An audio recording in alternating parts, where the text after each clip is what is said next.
Selamat pagi.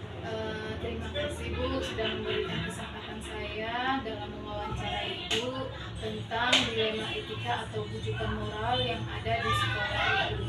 Eh, Begini Bu, saya mau menanyakan selama ini bagaimana Ibu dapat mengidentifikasi kasus-kasus yang merupakan dilema etika ataupun bujukan moral pada guru-guru Ibu. Kalau untuk saat ini, menurut hemat saya, tentunya saya akan melihat dari sudut pandang moral dan hukum. Apabila masalah tersebut melanggar hukum, berarti di dalamnya ada benar dan salah. Tetapi jika itu benar melawan benar, maka termasuk dilema etika. Lalu Bu, selama ini bagaimana Ibu menjalankan pengambilan keputusan di sekolah Ibu, terutama untuk kasus-kasus di mana ada dua kepentingan yang sama, benar atau sama-sama mengandung nilai kebajikan? Kalau dalam kasus ini, saya menimbang secara matang dengan melakukan identifikasi tentunya mana yang benar dan keputusan itu tidak merugikan tetapi menguntungkan banyak pihak. Lalu Bu, langkah-langkah atau prosedur seperti apa yang biasa Ibu lakukan selama ini Bu? Saya melihat penyebab permasalahannya agar meminta informasi dari pihak-pihak yang terlibat, berdiskusi atau minta masukan dan dari manajemen jika dibutuhkan, dan menimbang terlebih dahulu sebelum memutuskannya. Hal-hal apa saja yang selama ini Ibu anggap efektif dalam mengambil keputusan pada kasus-kasus dilema etika di sekolah ini Bu?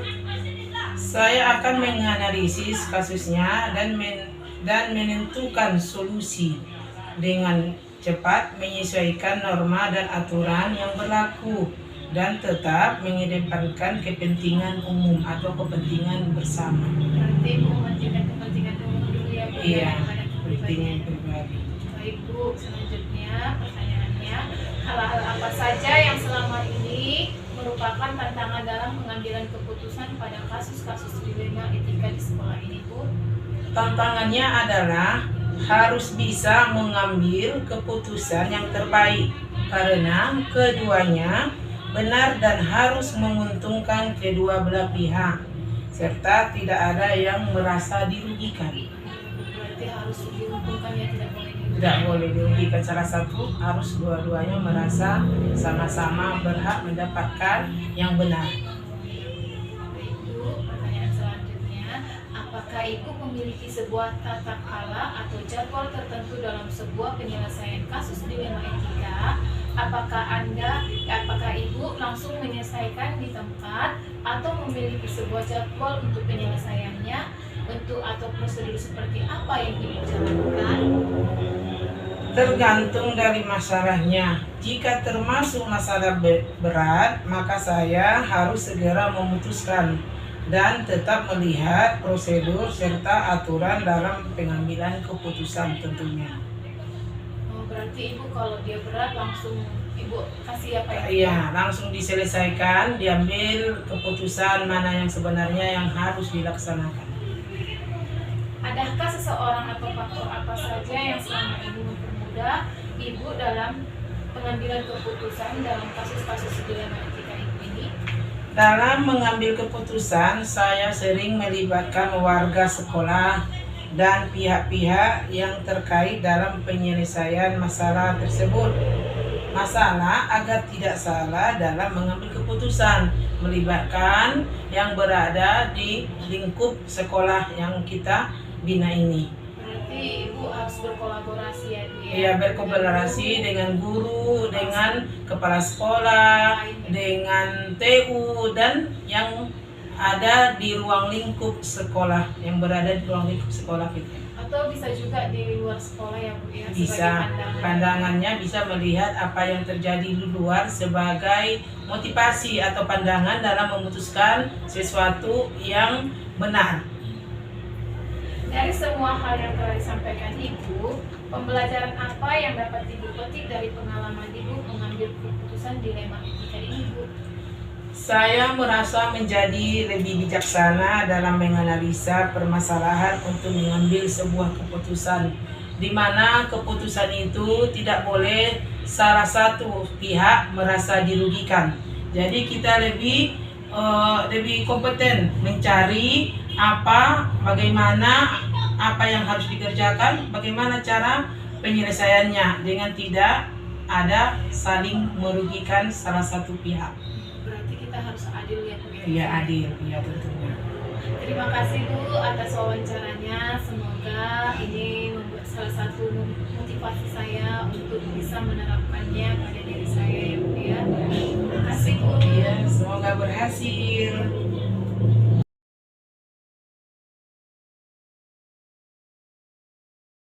Selamat pagi Bu Agustina. Ya, terima kasih Bu. Sesuai dengan rencana kita semalam, saya mau mewawancarai Ibu tentang pengambilan keputusan dalam suatu kasus di pekerjaan itu.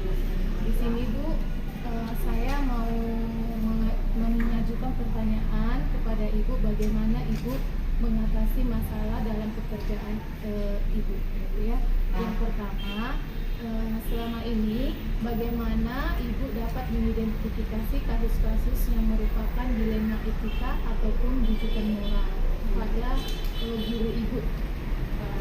Baiklah, kalau yang kasus-kasus yang berkaitan dengan dilema etika itu, kalau tidak salah saya ada dua nilai ataupun kepentingan yang sama-sama benar. Sedangkan kalau rujukan moral itu biasanya itu yang berkaitan dengan hukum, pelanggaran hukum. Berarti kita harus memilih yang benar dan yang salah. Itu pengetahuan saya ya. Jadi selanjutnya Bu, selama ini bagaimana Ibu menjalankan pengambilan keputusan di sekolah Ibu, terutama untuk kasus-kasus di mana ada dua kepentingan yang sama benar atau sama mengandung nilai kebajikan?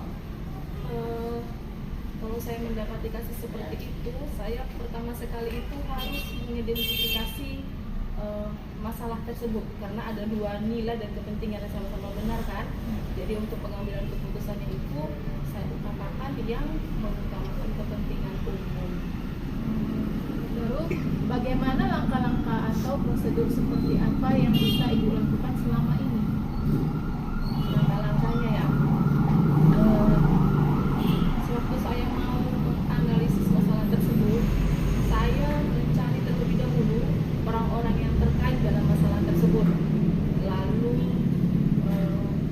mencari nilai-nilai ataupun kepentingan dari orang-orang yang terkait ini dalam masalah ini. Selanjutnya saya lakukan konfirmasi langsung dengan berkomunikasi dengan orang-orang yang terkait untuk mencari masalah yang sebenarnya. Dari situ akan bisa saya ambil keputusan untuk menyelesaikan masalah tersebut. Hal-hal apa saja yang selama ini Ibu anggap efektif dalam pengambilan keputusan pada kasus-kasus dilema etika itu? Yang saya anggap efektif ya, yang pertama itu harus ada komunikasi. Yang kedua, keputusan itu tidak boleh melanggar norma ataupun aturan. Kalaupun harus ada resiko yang harus diambil, harus bisa dipertanggungjawabkan. Lalu hal apa saja yang selama ini merupakan tantangan dalam pengambilan keputusan pada kasus-kasus dilema etika? Kalau tantangannya sih banyak. Hanya saja yang paling sering itu merubah mindset para guru kalau memang pengambilan keputusan itu harus mengutamakan kepentingan umum. Jadi kan kepentingan pribadi harus sedikit disingkirkan dulu, harus mengutamakan kepentingan umum. Cukup bagus Bu. Baru apa saja yang Ibu miliki sebuah kala atau jadwal penentu dalam sebuah penyelesaian kasus dilema etika? Apakah Ibu langsung menyelesaikan di tempat atau memiliki sebuah jadwal untuk menyelesaikannya?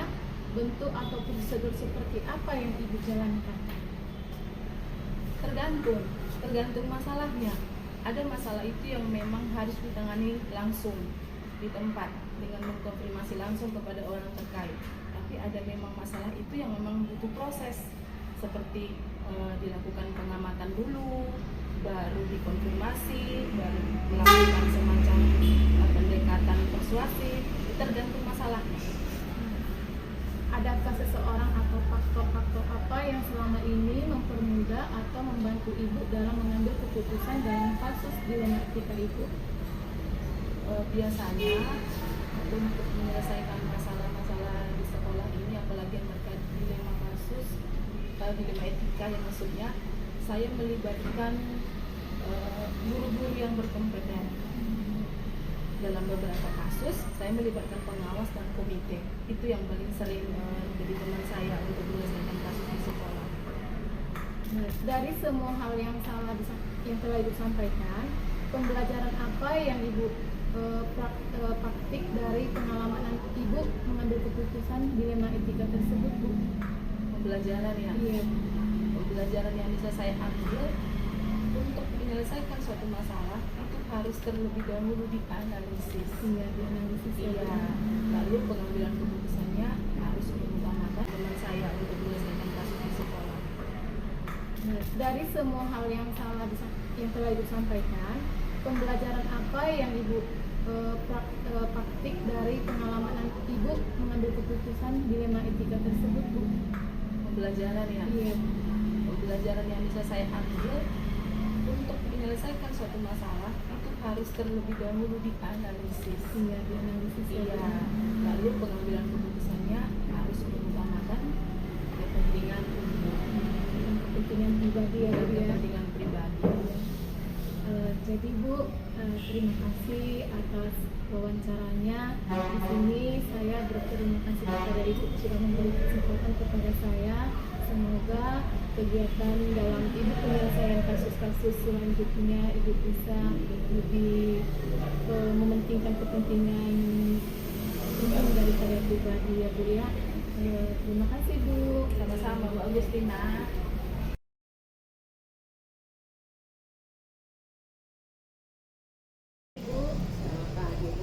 Saya kenalkan, Bu, nama saya Risa Agustina Panggang dari SD 8128. Di sini, Bu, saya berterima kasih Ibu memberikan kesempatan kepada saya untuk mewawancarai Ibu tentang kasus-kasus yang ada dan bagaimana Ibu mengatasinya dengan cara penerapan dilema etikanya. Oh, silakan.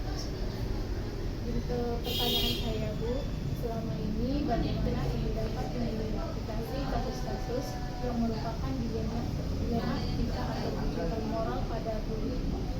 Oh, tentunya saya akan melihat dari sudut pandang moral dan hukum. Apabila masalah tersebut melanggar hukum, berarti di dalamnya ada benar dan salah. Tetapi jika itu benar melawan benar, maka termasuk dilema etika.